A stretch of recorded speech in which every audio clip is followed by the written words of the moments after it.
So, you clicked on this video. Perhaps you're a subscriber returning for more awesome Fox Akimbo content, or perhaps you're not subscribed and you just want to get your mind blown.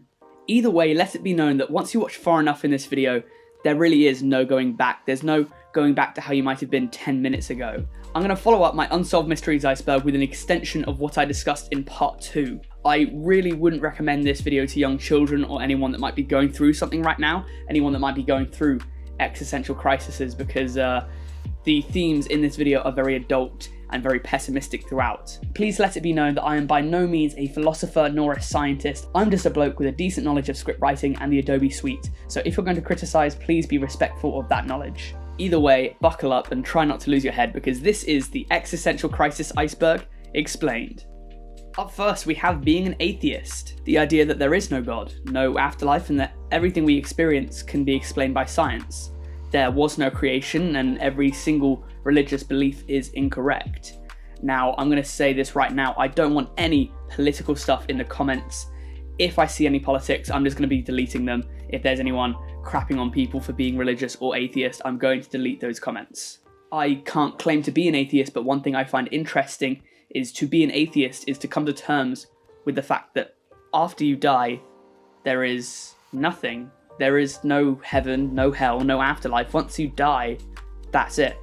This can sometimes cause for an existential crisis. Our small little monkey brains usually have a tough time coping with the idea that there's nothing on the other side. However, for the most part, atheists seem to be able to handle with this idea. Maybe some can't though. Some people don't believe in God but also can't wrap their heads around the idea of not existing, and to those I say good luck with your acceptance, because that's going to be a mighty pill to swallow.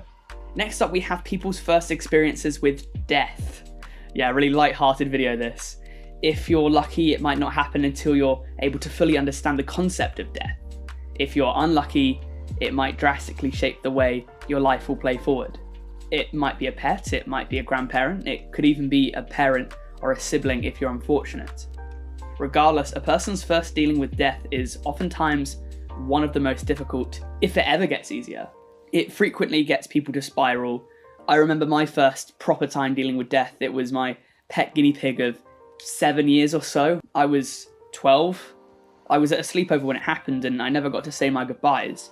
Over the years I'd come to love him, and it was a rough week. I think it was probably at that moment when I started thinking about the eternal darkness that might be awaiting him. If you've experienced someone or something's death, you might understand the existentialism felt here.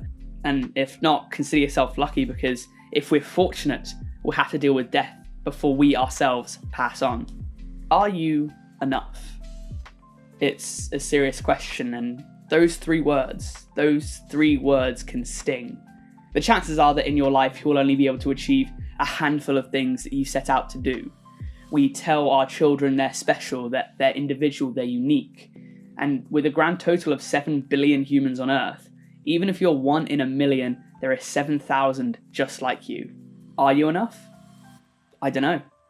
A lot of people who have been cheated on can relate to this. There's a feeling of uselessness afterwards, that you just weren't enough, even at your best. The truth is that oftentimes, even if you give your very best, your best just isn't good enough. And this might cause a few people to experience a sort of existentialism. However, if you can come to terms with the fact that life might not be what you want it to be, you can find solace in the small victories, that first kiss, that crazy trick shot you made a few months ago, the competition you won once. You might do just alright. The stars you see in the sky are long gone. Space is big. That might be an understatement of the century, but if it's nighttime, look out to the night sky. Our closest star system is Alpha Centauri, which is 4 light years away. This means that if we discovered some sort of super telescope that allowed us to look onto the surface of planets light years away, what we would be seeing is actually what they were doing 4 years ago. Many stars are astronomically further away, and so if we were to use that super telescope on them, what we would be seeing is potentially species of aliens that had already been wiped out. The light we're seeing from those stars is still coming despite those stars being potentially long gone. If an alien race were to be able to look at Earth from their home planet, they could be seeing what we were doing a few years ago. They could see humans from the Middle Ages, prehistoric times, or even dinosaurs depending on how far they are away. So keep that in mind, because intergalactic space travel is going to be tough for the human race, to put it lightly. Psychedelic drug experiences. I just wanted to show this so I could include some really cool visuals. Now, when drugs alter a person's mental state, it can do a range of things. Some trips are apparently very good, some trips aren't so good. I can't speak from experience, but from what people I know have told me, psychedelic drug experiences can sometimes open your mind's third eye and change your way of viewing the world for good, or potentially for ill. Now, I think I should also say here, do not take drugs. The likelihood is that you don't know what's in them, the effect they can have on your body, and who's been touching them. Additionally, if you're in most of the world, they are illegal, so please do not do drugs. I personally don't know anyone that's experienced an existential crisis from drugs, but I have heard from first-hand sources that they can be very damaging under the wrong circumstances and do have the potential to give you an existential crisis. 3 to 4 people have died since I started saying this, likely even more. There are so many humans on Earth and they're dying a lot. It's estimated that 120 people die each minute, or 2 per second. People die a lot. It's also estimated that some 107 billion people have ever lived. The one thing to unite over 100 billion of them is that they all died. Humans are not good at living. Anyone born in 1902 or before is no longer with us. And while I'm speaking, more and more people have died. Since this video started, I would estimate that 700 to 800 people have died. And I'm going to combine this with what's after death, because we just don't know. Some people are optimistic in their beliefs about what happens after our lives, others not so much. Do we go to heaven? Do we go to hell? Do we stop existing? Do we get reincarnated? There is not, and for the foreseeable future, if ever, won't be an answer. At least a definitive answer. I'd be interested, do you have an idea about what happens after death that isn't afterlife, reincarnation, or eternal nothingness? Let me know down in the comments if you do. Though for as much as humans have thought, those 3 options are the best that we've come up with. Do things actually happen if nobody sees them? It's the old adage, if a tree falls down in the forest and no one's around, does it make a sound? I used to not really understand this saying. Of course it does. If something falls, it makes a sound. However, if nothing hears that sound, does it matter? Nobody experienced it. Have you ever made a sick throw in a game of beer pong, or an awesome skim of a stone in a freshwater lake when your friends' backs were turned? It sucks because you saw it and you experienced it, but no one else did. The sight and the memory of that lives and dies with you, and once you forget or pass away, it's almost like it never happened because nobody saw it. Maybe a bit gloomy, but I'd say this. Take this as a chance to do things with those who you love the most. In the great words of Barney Stinson, whatever you do in this life, it's not legendary unless your friends are there to see it. So after this video is done, go hit up your friends and go make some memories that you'll all see. Another interesting question, and this one is also very bleak, just a heads up. Is it better to die before or after your loved ones? It would be very easy to say after because you want to live for as long as possible, but what happens once all of your loved ones are gone? That must be an incredibly lonely world. We've all seen videos of soldiers who have realised that they're the last ones of their squad to be alive. I mean, how would that feel? Kane Tanaka, for example, is the world's oldest person, born on January 2nd, 1903. When she was born, every single person on Earth at that moment, barring none, every single person who was on Earth when she was born has died. She is the last one left. What an incredible feat, an incredible life she's had. She is the 3rd oldest person of all time.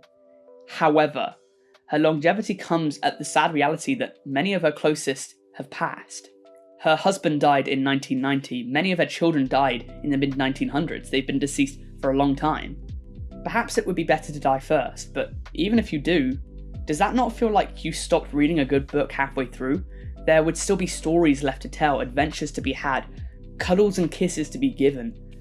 It's all really up to perspective. I couldn't answer this one to save my life. Both have their advantages and disadvantages. So it's something to think about. Would you rather live for longer with the people that you love around you passing, or would you die first and never get to see what became of them? What would you do under Nazi rule? I'm going to keep this one brief because I don't want to get demonetized, but if you think that you would have stood up to Hitler, you would probably be wrong, or if you were right, you would be dead. The likelihood is that you, just like many, many Germans, would have been Nazis. I mean, you wouldn't be you as you are now. If you were born in the 1920s, your education, your language, your appearance, and your outlook on the world would be drastically, entirely different. But a lot of people I've heard in the past say they would have stood up. Perhaps you would have been the Oskar Schindler and done the most selfless things humanly imaginable. But I'm going to interpret this entry as the fact that our upbringing dictates so much of our lives, and there's a reason why Schindler's story is so popular, because it was so rare, so unique. He was the one in a million. What Schindler did was truly, sincerely heroic, and it's because by trying to save the lives of those innocent Jews, he was putting his own as well as his loved ones in danger.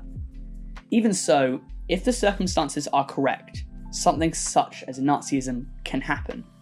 Perhaps we're slaves to the universe, perhaps we have no free will, perhaps our upbringing dictates our lives and the choices we make are just chosen by that. Nothing really matters. I think this is something felt by most, if not all of us, throughout our lives. The idea that perhaps I, all my friends, all of my descendants and all of their descendants will all, each of them, eventually die. That the heat death of the universe in a few billion years will cause humanity, as well as every other species on Earth and around the universe, to die out. This might happen, it's impossible to say. Coming to terms with one's mortality is an important part of growing old, coming to and finding the comfort with the fact that one day you won't be around, and one day everyone who you ever met or ever saw you will also die. Soon after that, anyone who ever heard of you and your name will die, and it's at that point that you achieve final death. If a person dies in the forest and no one ever finds their body, did they ever live? Yes. I know at times it might seem like nothing matters, that everyone will eventually die and that the universe will go on without you, but thinking that is simply defeatist and focusing too much on death rather than being alive. If you're on life's great tapestry, would you rather be a single stitch or perhaps the start of a new segment? Humans have come so far. I mean, we used to be bacteria, for Christ's sake. If we can go from that to complex biological organisms crawling out of the water, making that work, standing on our two legs for the world to see, overcoming extinction from both predators and ourselves. We built the wonders of the world, we discovered planets, we took to the seas, we took to the skies, and we took to space. We got to a point in history where, even though it doesn't seem like it, we have the most peace compared to any other time in human history. The great mysteries of life might be intimidating once in a while, and especially after a freak accident or a horrible tragedy, human life might seem futile. But it's in those moments, especially in those moments, that we need to appreciate the sanctity and the fragility of our lives.